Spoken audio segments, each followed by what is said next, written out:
අයිබෝන් කියලා පිළිගන්නා වාස්තු පේජ් එකට මම ඔයගොල්ලන්ට අද කියන්නේ නිවාස ඉදිරිපිට ద్వාර වේද දෝෂ වලින් එකක පොඩි විග්‍රහයක් කරන්නම්.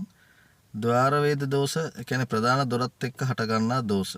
ඒකට ඉදිරියෙන් මම ගහක් තියෙනවා නම් තියෙනවා වාස්තු විද්‍යාවේ පුත්‍ර විනාශය කියලා තියෙනවා. මේක කොච්චර දුරට සාර්ථක කියමනක්ද කියන එක නම් මම දන්නේ නැහැ. මම අදහස් කරන්නේත් නැහැ එහෙම විනාශ වෙනවා කියලා. අඹ ගහ කියන්නේ බොහොම වටිනා ගහක්, ප්‍රණීත පළතුරක්.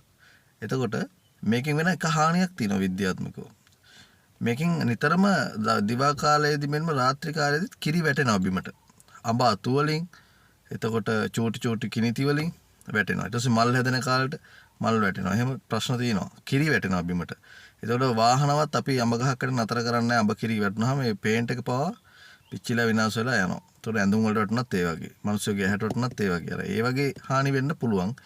ඊට අමතරව ඉතින් වෙන ඔය කියන එක අනුව කොච්චර ප්‍රායෝගිකද කියන එක මට නම් හිතා ගන්න බෑ.